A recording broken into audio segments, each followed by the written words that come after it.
Yo, what's good, folks? Today, we're rolling back the clock and diving headfirst into some of the realest, most jaw-dropping photos in American history. Buckle up. This one's gonna take you places. Let's kick it off in 1960. John F. Kennedy's out on the campaign trail, deep in rural West Virginia.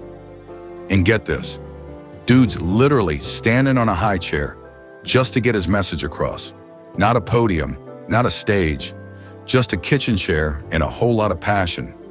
Now flash forward to 1965 in the thick of the Vietnam War. A young American soldier's helmet says it all, scrawled across the front in rough letters, "War is hell."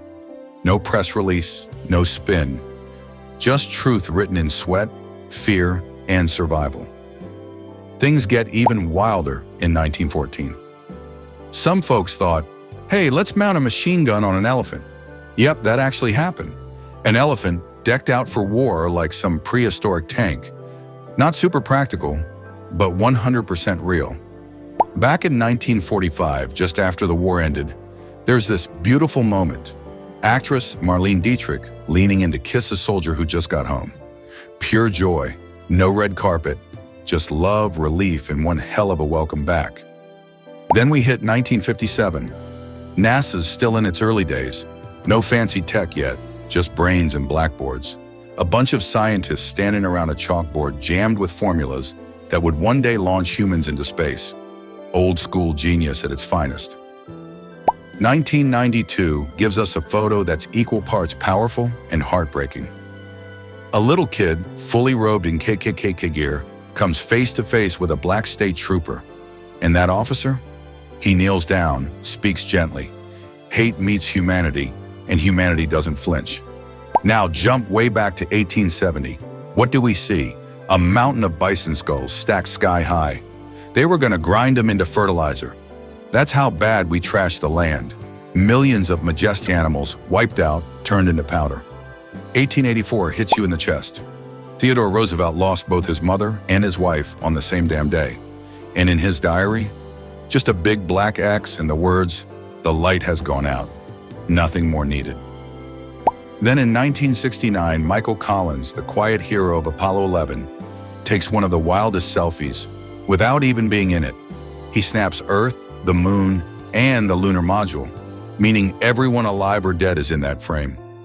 Except him. Fast forward to the Korean War in 1952. A battle-hardened Marine cradles a tiny kitten in his hands. Surrounded by chaos, he holds on to something soft and fragile. It's one of those moments where your heart just stops for a second. Now let's swing back to the 1930s. Job hunting wasn't online. It was straight-up survival. People walking the streets with signs around their necks, begging for work. The Great Depression didn't just break banks, it broke spirits. 1910? Yeah, child labor was real. Picture a bunch of young newsboys, barely 10 years old, puffing on cigarettes like they're grown men. It wasn't mischief, it was poverty in a pinstripe cap. And then there's 1964. A motel manager pours acid into a swimming pool where black folks were just trying to cool off. Yeah, acid. That image burned into America's conscience during the height of the civil rights struggle. But not all the old photos are horror stories. In 1918, thousands of sailors and soldiers formed these wild, living photographs. Massive human formations shaped like eagles, flags, and patriotic symbols. No drones, just perfect alignment and insane dedication. Now hold up. 1965, Dr. Martin Luther King Jr. comes face to face with George Lincoln Rockwell, the head of the American Nazi Party. It's hatred versus hope, caught in a single frame.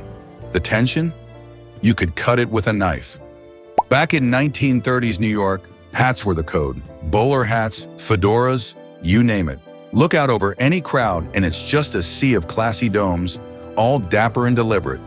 1924 gives us some true Prohibition-era creativity. Moonshiners made these ridiculous shoes shaped like cow hooves to disguise their footprints.